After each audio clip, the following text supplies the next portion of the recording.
तो आज सुबह मुझे एलजी ने सुबह बुलाया। आज मैंने एलजी से मुलाकात किया आज सुबह 11 बजे। उसने मुझे बताया कि ये मेरे संज्ञान में उस टाइम भी आया जब आप श्रीनगर में आए, तो इस एलजी साहब ने भी आज कबूल किया है कि इसमें करप्शन है, ये बहुत बड़े ऑफिसरों का हाथ है इसमें। और आप एक काम करो, वेट करो, एक हफ्ते के अंदर अंदर कि ये लिस्ट स्क्रैप हो जाएगा, जिस तरह PSI और FW और JE लिस्ट स्क्रैप हुई है। क्योंकि हम श्रीनगर से जम्मू आ गए ये प्रदर्शन करने के लिए, हमें कोई शौक नहीं है कि यहाँ आने का, क्योंकि हमारे साथ जुल्म हो रहा है। भाजपा ने यहाँ पे 370 आर्टिकल एब्रोगेट किया। उन्होंने कहा कि यहाँ पे कोई भ्रष्टाचार नहीं होगा, क्योंकि 370 आर्टिकल हटने के बाद पहला लिस्ट मंजर आम पर है, वो है fire service, mother of all scams. इसमें नेपोटिज्म है, फेवरेटिज्म है, ब्लड रिलेशन है, करप्शन है, सब कुछ इसमें है। तो एलजी साहब ने आज हमें आश्वासन दे दिया। हम एक हफ्ते के लिए वेट कर रहे हैं एलजी साहब के ट्वीट के। खुदा ना खास्ता अगर एलजी साहब ने ट्वीट नहीं किया तो ये लड़के जो आप मेरे पीछे देख रहे हैं ये गलत रास्ता इख्तियार करने पे मजबूर हो जाएंगे।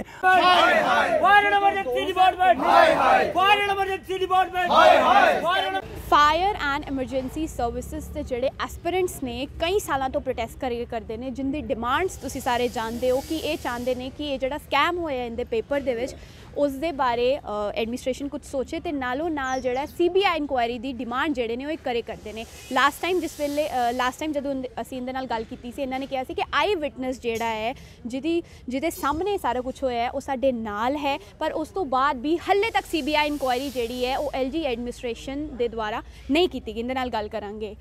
सब तो पहला तो ये दसो कि लास्ट टाइम आई विटनेस के नाल गल की गई सी, आई विटनेस ने कबूल मतलब मान लिया सी ये कि जेड़ा स्कैम होया ये साढ़े सामने होया है, सब जानने आ, सारे सबूत साढ़े कोल ने। उसके बाद भी हले तक LG एडमिनिस्ट्रेशन ने इसके ऊपर कोई कदम क्यों नहीं चुके?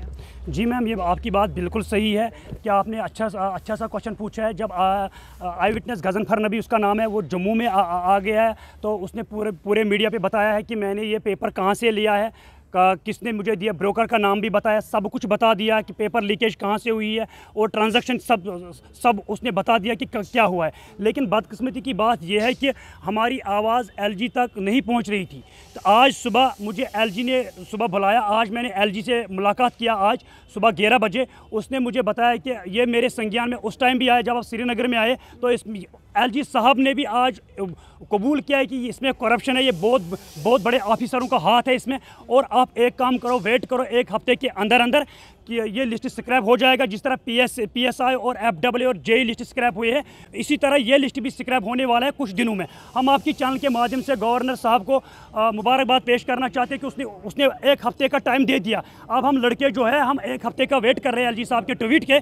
इंशाल्लाह हमें पूरा भरोसा है, उम्मीद पे दुनिया कायम और दायम है। इसी तरह हम LG साहब ने आज जो सुबह बात बोली है कि मैं स्ट्रिक्ट एक्शन लूँगा उन अफसरों पे जिन्होंने भ्रष्टाचार किया है, एक हफ्ते के अंदर अंदर हमें पूरा उम्मीद है कि ये लिस्ट नेस और नाबूद हो जाएगा। इस तो पहला भी तो तुसी LG के नाल मुलाकात की है, उस वेले भी आश्वासन ही मिले? जी मैम, उस वक्त भी उसने यही कहा कि मेरे संज्ञान में पहली दफ़ा आया है तो मैं उस पर स्ट्रिक्ट एक्शन लूँगा। आज मैंने LG साहब को वो दिन याद दिलाए। सर, मैं श्रीनगर राजभवन में मैंने आपसे मुलाकात किया, उस वक्त भी आपने कहा कि मैं स्ट्रिक्ट एक्शन लूँगा, लेकिन वो स्ट्रिक्ट एक्शन कहाँ गई? तो LG साहब ने कहा बस आज मुझे एक हफ्ता दे दो, क्योंकि ये बहुत बड़ा भ्रष्टाचार है, ये छोटा भ्रष्टाचार नहीं है। उसको नाम दिया गया मदर ऑफ ऑल स्कैम्स। ये नियर अबाउट 70 करोड़ का घपला है, क्योंकि FW और PSI उन्होंने यहीं सीखा है कि करप्शन करना। ये जम्मू कश्मीर में एक पेड़ लगा हुआ है, ये भ्रष्टाचार का पेड़ लगा हुआ। मैंने LG साहब को आज सुबह ये बताया कि ये जो जम्मू कश्मीर में पेड़ लगा हुआ है भ्रष्टाचार का, उसको जड़ से निकालिए। LG साहब ने आज खुद कबूल किया है कि यहाँ पे भ्रष्टाचार हो रहे हैं, अब आगे नहीं होंगे। हमें पूरा एडमिनिस्ट्रेशन पे पूरा भरोसा है, LG एडमिनिस्ट्रेशन पूरा भरोसा है, BJP भाजपा पे भी पूरा भरोसा है। रविंदर रैना भी कह रहे हैं कि इसमें घोटाला है। रविंदर रैना साहब ने कहा कि इसमें घोटाला है। रिसेंटली उसने बोला मीडिया के सामने, खासकर एबिन्यू शर्मा के बहुत बड़े शुक्रगुजार है जो BJP के स्पोक्स पर्सन है। उसने हमें बताया आज कि उसने भी LG से मुलाकात किया, उसको भी बताया गया कि इसमें इन्वेस्टिगेशन चल रही है। एक हफ्ते के अंदर अंदर ये लिस्ट इंशाल्लाह ताला अल्लाह ताला के फजल करम से ये लिस्ट नेस और नाबूद हो जाएंगे, क्योंकि हम श्रीनगर से जम्मू आ गए ये प्रदर्शन करने के लिए। हमें कोई शौक नहीं है कि यहाँ आने का, क्योंकि हमारे साथ जुल्म हो रहा है। भाजपा ने यहाँ पे 370 आर्टिकल एब्रोगेट किया। उन्होंने कहा कि यहाँ पे कोई भ्रष्टाचार नहीं होगा, क्योंकि 370 आर्टिकल हटने के बाद पहला लिस्ट मंजर आम पर है, वो है fire service, mother of all scams. इसमें नेपोटिज्म है, फेवरेटिज्म है, ब्लड रिलेशन है, करप्शन है, सब कुछ इसमें है। तो एलजी साहब ने आज हमें आश्वासन दे दिया, हम 1 हफ्ते के लिए वेट कर रहे हैं एलजी साहब के ट्वीट के। खुदा ना खास्ता अगर एलजी साहब ने ट्वीट नहीं किया तो ये लड़के जो आप मेरे पीछे देख रहे हैं, ये गलत रास्ता इख्तियार करने पे मजबूर हो जाएंगे। हम भी कश्मीर के लड़के गलत रास्ता इख्तियार करने पे मजबूर हो जाएंगे। ये कौन करता है? ये ब्यूरोक्रेट करते हैं, एलजी एडमिनिस्ट्रेशन करते हैं, ड्रग्स में मुब्तला होते हैं, सुसाइड लोग करते हैं। ये सबसे बड़ा जो इसमें हाथ होता है, इसमें जो ब्यूरोक्रेसी का हाथ होता है। हम एलजी एडमिनिस्ट्रेशन के आपके चैनल के माध्यम से मोदी बना गुजारिश करती है कि उसने हमें कहा सुबह आज कि मैं स्ट्रिक्ट एक्शन लूँगा। हमें उम्मीद है, क्योंकि ये दुनिया उम्मीद पे कायम और दायम है।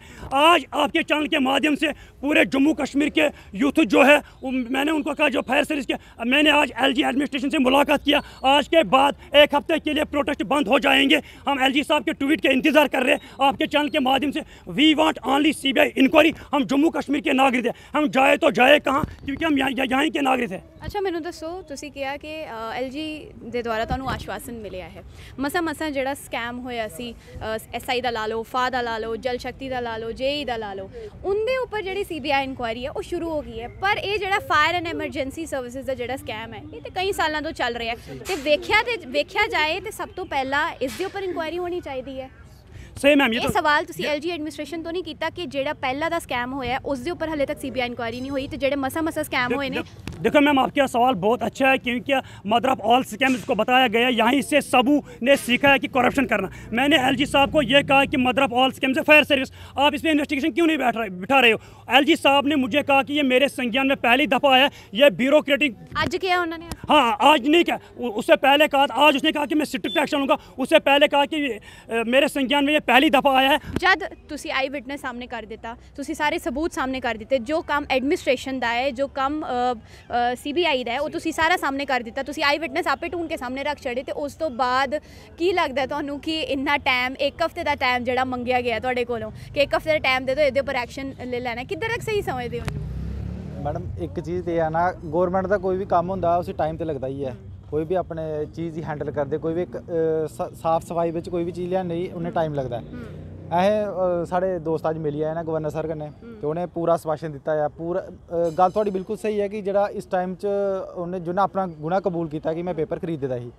जब बंदा सामने है, जब सारे सबूत सामने है, तो उस दे बाद इन्वेस्टिगेशन जेड़ा है वो तो साफ ही मतलब किते ना किते। बिल्कुल मैडम, बिल्कुल गल तो उसे बिल्कुल सही आखी है। लेकिन वह चीज़ अं भी सोचा है ना कि इसी इन्ना टाइम क्यों लगा था, क्योंकि इस वक्त जरा आई विटनेस वो भी सामने आई है।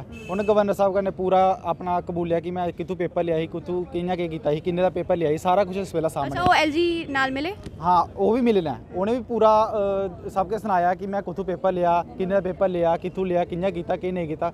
अस भी उस चीज़ गी हैरान। लेकिन हूँ करी गै सकने, अस भी गवर्नर अग्गें गुहार ही लगाई सकने कि सर एह्दे पर भी सीबीआई इंक्वायरी बिठाई जा, क्योंकि बड़ा देर होई सानू इस वेले स्ट्रगल करदे। लगातार 13 साल होई है ना, साड़ी इस वेले एज भी 35 साल, 40 साल उम्र होई है। हूँ जाचा तो जाचा कुत्थे, और कोई भी पेपर नहीं तुसी दिता? और खर्चा क्यों मैम, हर एक पेपर च घोटाला होंदा है। चाहे तो सब इंस्पैक्टर ले लो, पेपर दिता ही, वो पेपर दिता ही, ओहदे भी फा दा पेपर भी दिता ही, वो भी कैंसिल होई। जेई दा पेपर, हर एक च स्कैम चला दा। ते सानू कोई सानू ये चीज़ दी वो है कि अगर ये पेपर कैंसिल होता है, सानू कोई वो नहीं है, क्योंकि सानू पता है अगे अगर सारा भर्ती री एग्जाम होता सानू अपने दम पर पेपर कड्ढी लैना। यानी तुसीं चाहते हो कि ये स्क्वैश होने के बाद तुहाडा री एग्जाम होना चाहिए? बिल्कुल मैडम, बिल्कुल री एग्जाम होना चाहिए। ओहदे कन्नै केह् होना, जेह्ड़ा कल गी सानू ये चीज़ नहीं होया कि असें अपने दम पर नहीं आए।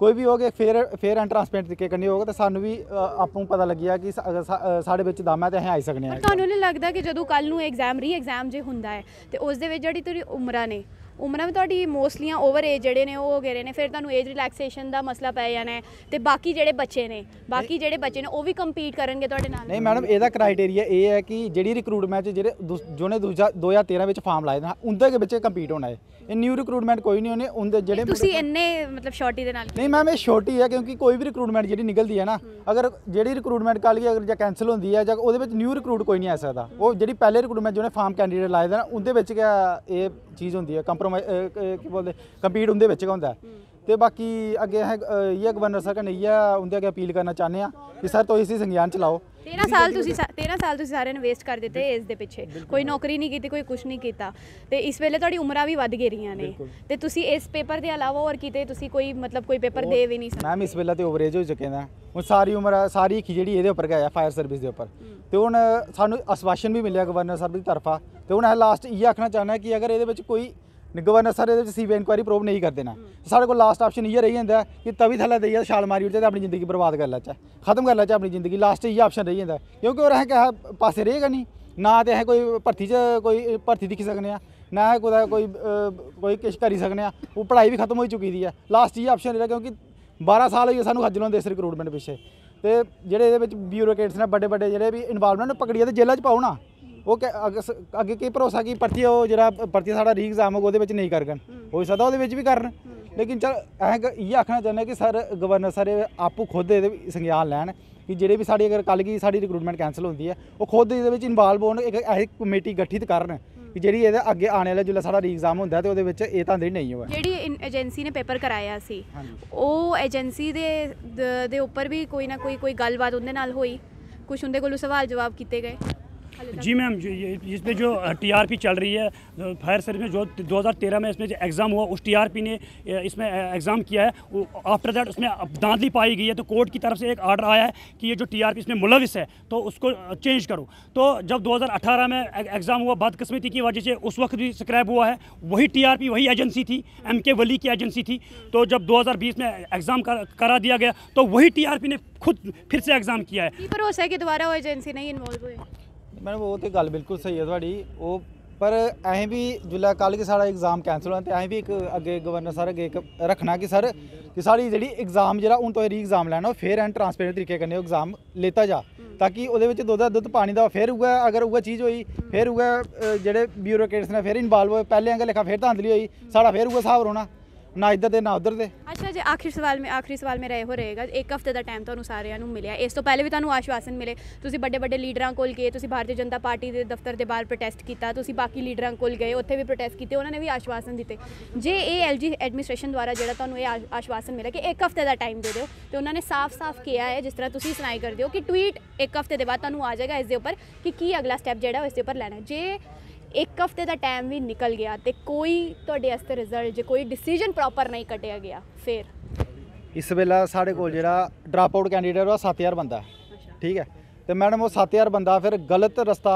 तैयार करने पर जी एडमिनिस्ट्रेशन उन्हें खुद उन्हें धक्का देंदी है। एडमिनिस्ट्रेशन का इस दे नाल की मतलब कसूर है, जे तुसी गलत रास्ता फड़ोगे नुकसान तुहाडा है, तुहाडी फैमिली दा। दस्सो ना करगी के मजबूर करते हैं ना, फिर करचे गे केड़े रस्ते जाचा, एक तो मैम 13 साल इन्हें साड़ी जेह्ड़ा फ्यूचर है पूरा बर्बाद कर उड़िया, दसो ना रिक्रूटमेंट है कोई दिखी नहीं सकते, साड़ी जिंदगियां पूरी बर्बाद हुई हैं, यानी इस दे बाद एक ही ऑप्शन तरना, ये ऑप्शन वो तरना, फिर और की करी सकने हैं, और साढ़े कोई ऑप्शन तो है ही नहीं है, लास्ट पे पूला थला जाओ तो छाल मारो तो अपनी जिंदगी बर्बाद खत्म कर लो, ये लास्ट ऑप्शन बचता और बचता केह् है हूँ, अगे साढ़े कोई होर ते कोई बंदा नहीं, ना कोई है अगे भर्ती दिक्खी सकने, साड़ी उम्र भी 30-35 साल उम्र हुई है, कोई रिक्रूटमेंट वैसा एलिजिबल भी नहीं, कदे कहंदे नहीं छड्डो ये पीछे पे रहो, कोई प्राइवेट काम करो, किते नौकरी करो। नहीं मैडम देखो ना, पता केह् चक्कर है, हर बंदा जेह्ड़ा तैयारी करदा एग्जाम दे विच वो इ'यै चीज़ आखदा कि साढ़े कन्नै जेह्ड़ी भी कोई रिक्रूटमेंट होंदी फेयर एंड ट्रांसपेरेंट तरीके कन्नै होई है, ते सानू कल गी अगर कोई रिक्रूटमेंट साढ़ी री एग्जाम होंदा तो सानू पता कि अस एग्जाम क्वालीफाई करी सकने, ते सानू साढ़ा दिल ही नहीं मनदा कि अस कि'यां इस रिक्रूटमेंट कि'यां छड्डी सकचै,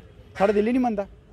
तो तुसीं सुन लिया कि फायर एंड एमरजेंसी सर्विसेज के एस्पिरेंट्स नू LG एडमिनिस्ट्रेशन ने एक LG द्वारा एक आश्वासन दिता गया है कि एक हफ्ते का टाइम इनके कोलों मंगया गया कि एक हफ्ते का टाइम सानू दे दो, जे उस तो बाद भी कोई रिजल्ट नहीं आया फिर तुसीं साफ सुन लिया कि इन बच्चों ने कह दिता साडे कोल फिर सुसाइड करने के अलावा कोई ऑप्शन नहीं रहेगा, साडे कोल फिर प्रोटेस्ट करने के अलावा कोई ऑप्शन नहीं रहेगा। तो उम्मीद यो ये बच्चे ला के बैठे रहे LG एडमिनिस्ट्रेशन तो कि आने वाले टाइम च ये जिहड़ा आश्वासन सानू दूजी बार LG एडमिनिस्ट्रेशन द्वारा मिलिया है उस आश्वासन की जिहड़ी कदर की जाएगी, तो इन बच्चों का जिहड़ा फ्यूचर ऑलरेडी जिहड़ा खराब हो गया है और ज़्यादा उस दे नाल खिलवाड़ जिहड़ा वो नहीं होएगा।